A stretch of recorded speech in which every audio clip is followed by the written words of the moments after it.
अपने काम में कितना फोकस्ड रहेंगे, दिन भर कितने एनर्जाइज्ड रहेंगे, परफॉर्मेंस की क्वालिटी क्या होगी, हमारी हेल्थ कैसी रहेगी।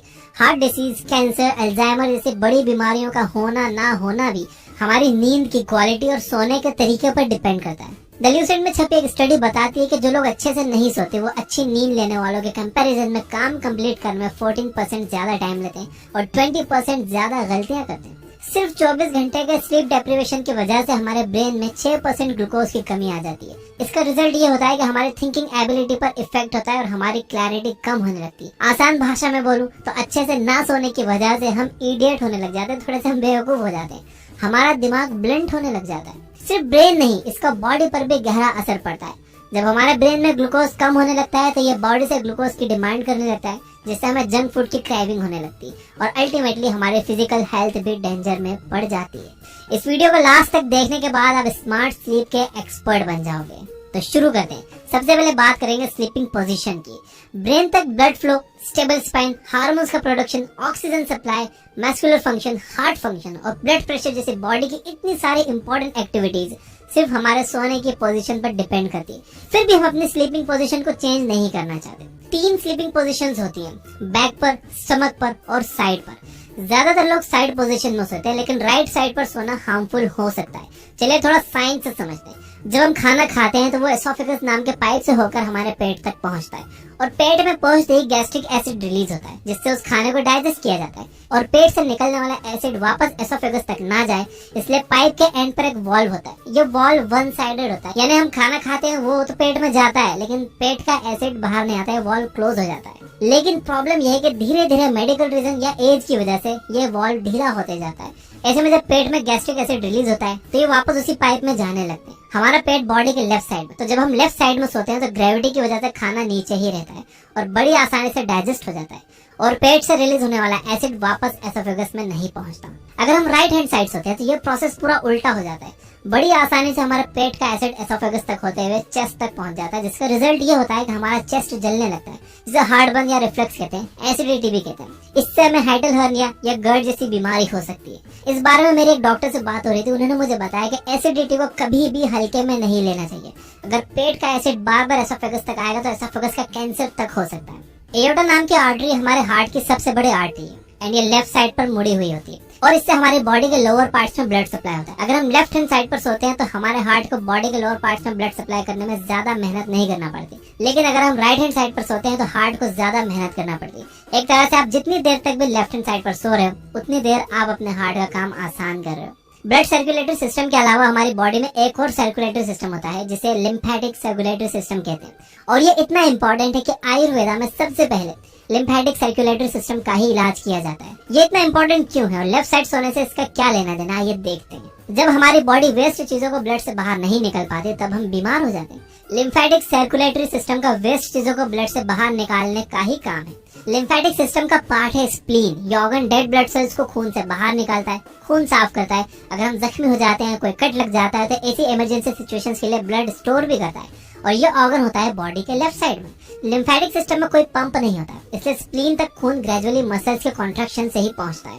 तो जब आप लेफ्ट साइड पर सोते हो तो खून स्प्लीन तक आसानी तक पहुंचता है। इट सिंपली मींस कि लेफ्ट साइड सोने से हमें बीमारियां भी कम लगती हैं। लेफ्ट साइड सोने से आप हार्ट के साथ साथ स्प्लीन को भी मदद करते हो, वहीं राइट साइड सोने पर आप दोनों का काम मुश्किल कर देते हो। एंड टाइट कपड़ों में सोने से भी हम हमारे लिम्फेटिक सिस्टम को डिस्टर्ब कर देते हैं। जिस दूसरी स्लीपिंग पोजीशन पर सबसे ज्यादा अमल किया जाता है वो है बैक स्लीपिंग पोजीशन। इस पोजीशन के ना कोई नुकसान है ना कोई फायदे, हमारे ऑर्गन्स को ना कोई एडवांटेज मिलता है ना ही कोई एक्स्ट्रा एफर्ट डालना पड़ता है, लेकिन हमारी स्पाइन सीधी होती है, इस वजह से हमें किसी भी तरह का कोई बैक पेन नहीं होता। लेकिन हमारी स्पाइन एक सीध में होती है, बिल्कुल सीधी होती है, इस वजह से हमें किसी भी तरह का कोई बैक पेन नहीं होता, नेक पेन या शोल्डर पेन की भी कोई शिकायत नहीं होती और ग्रेविटी की वजह से हमारी स्किन पर रिंकल्स भी नहीं आते। लेकिन इस पोजीशन के 2 बड़े नुकसान ये हैं कि जिन लोगों को खराटे आते हैं उनके खराटे बढ़ जाते हैं और सोते सोते सांस रुक जाने यानी स्लीप एपनिया नाम की बीमारी का भी खतरा रहता है। जिस तीसरे तरीके से लोग ज्यादा सोते हैं वो है पेट के बल। ये सोने की सबसे खराब पोजीशन है। इसमें हमारी स्पाइन सीधी नहीं होती, गर्दन मुड़ी भी होती है, जिसकी वजह से लोअर बैक और गर्दन पर बहुत प्रेशर होता है, जिससे डिस्क की प्रॉब्लम की पॉसिबिलिटी बढ़ जाती है। हमारे डाइजेस्टिव सिस्टम और सर्कुलेटरी सिस्टम को एक्स्ट्रा एफर्ट लगाना पड़ता है, जिसकी वजह से हमारी बॉडी 25% ज्यादा एनर्जी की डिमांड करती है। तब भी इस पोजीशन का एक फायदा है कि जिन लोगों को खराटे बहुत ज्यादा आते हैं उनकी ये प्रॉब्लम थोड़ी सी कम हो जाती है। स्लीप पोजीशन कोई नेचुरल चीज नहीं है, एक हैबिट है जिसे वक्त के साथ बदला जा सकता है। इसलिए खास तौर पर जो लोग पेट के बल सोते हैं वो धीरे धीरे प्रैक्टिस करके लेफ्ट साइड सोने की आदत डाल सकते हैं। अब हम देखेंगे कि आप अपने स्लीप क्वालिटी कैसे इंप्रूव कर सकते हो। सबसे पहली चीज है सोने की टाइमिंग। शॉन स्टीवनसन ने अपनी बुक स्लीप स्मार्टर में डॉक्टर कुलदीप चौधरी को कोट किया है। वो कहती है कि सोने की टाइमिंग स्टॉक मार्केट के इन्वेस्टमेंट की टाइमिंग जितनी ही इम्पोर्टेंट है। यह मैटर नहीं करता कि आप कितना इन्वेस्ट करते हो, ज्यादा इम्पोर्टेंट ये है कि आप कब इन्वेस्ट करते हो। सूरज का ढलना हमारे लिए नेचर की तरफ से मैसेज होता है कि अब हमें भी रेस्ट करना चाहिए। यह प्रूवन है कि 10 बजे रात से 2 बजे तक की नींद सबसे ज्यादा बेनिफिशियल होती है। According to doctor Kuldeep Chaudhary, अगर आप कोशिश करने के बावजूद 10 से 2 के बीच नहीं सो पाते तो पॉसिबिलिटी है कि आप सुबह भी उठोगे तो थका हुआ ही महसूस करोगे। यहाँ ये मतलब नहीं है कि जैसे ही 10 बजे फौरन सोने चले जाओ, क्योंकि ऐसा तो पॉसिबल ही नहीं हो पाएगा। ट्राई करिए कि आप सूरज ढलने के कुछ घंटों के अंदर ही सो जाए। दूसरी चीज है इलेक्ट्रॉनिक गैजेट्स को दूर कर दीजिए। मोबाइल और लैपटॉप वगैरह से निकलने वाली आर्टिफिशियल ब्लू लाइट हमें सोने नहीं देती, क्योंकि ये लाइट बॉडी में मौजूद डे टाइम हार्मोन कोर्टिसोल को ट्रिगर करती है। रिसर्च बताती है कि अगर आप रात में सिर्फ 2 घंटे फोन यूज करते हो तो ये नाइट टाइम में रिलीज होने वाले मेलाटोनिन को कम कर देता है, जिससे हमारी नॉर्मल स्लीप साइकिल डिस्टर्ब हो जाती है। अगर आप डीप स्लीप चाहते हो तो सोने से कम 90 मिनट्स पहले ये किसी भी तरह की स्क्रीन से दूर हो जाइए। इस बात से तो हम बिल्कुल डिनाई नहीं कर सकते कि हम में से मैक्सिमम लोग फोन को अपने साइड में रखकर सोते हैं। अक्सर हम फोन यूज करते करते ही सो जाते हैं, और फोन कहाँ होता है? हमारे चेस्ट पर या हमारे बिलों के नीचे। सोकर उठने पर सबसे पहला काम होता है फोन टच करना। मोबाइल कंपनीज ने खुद एक स्टडी स्पॉन्सर की जिसमें पता चला कि सोने से पहले फोन यूज करने से डीप स्लीप स्टेज में पहुंचने में टाइम लगता है। इससे हमारी डीप स्लीप का टाइम पीरियड बहुत कम हो जाता है, हमारी बॉडी रिपेयर नहीं हो पाती और अगले दिन की परफॉर्मेंस डिस्टर्ब हो जाती है। स्लीप स्मार्टर बुक में ऑथर शॉन स्टीवनसन बताते हैं कि अगर आप अपनी लाइफ टाइम में 5,500 से ज्यादा फोन कॉल्स रिसीव करते हो तो पैराटाइड ट्यूमर के 58% चांसेस बढ़ जाते हैं। 266 आवर्स से ज्यादा फोन पे बात करते हो तो ये चांसेस 49% हो जाता है। मोरल ऑफ द स्टोरी ये है कि जितना हो सके अपने बॉडी से फोन को दूर रखिए। इवन वर्ल्ड हेल्थ ऑर्गेनाइजेशन ने भी फोन से निकलने वाले रेडिएशन को क्लास 2B कार्सिनोजन के तौर पर क्लासिफाइड किया। तो एक काम ये करो कि आप अलार्म क्लॉक ले आओ ताकि आप फोन और उसके हार्मफुल रेडिएशन से दूर रह सको।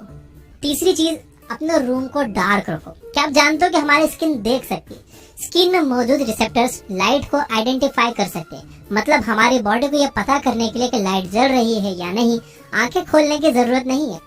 ब्राउन यूनिवर्सिटी के रिसर्चर्स का कहना है कि अगर आप रूम की लाइट जलाकर सोते हो तो आपकी स्किन इसे आइडेंटिफाई करके ब्रेन को मैसेज भेजने लगती है, और ब्रेन और स्किन के बीच कम्युनिकेशन स्टार्ट होते ही आपकी नींद डिस्टर्ब हो जाती है। आज सोने से पहले एक काम करो, अपने रूम के सभी लाइट्स को ऑफ करके रखो और बाहर से आने वाली लाइट को रोकने के लिए ब्लैकआउट कर्टन्स लगा दो।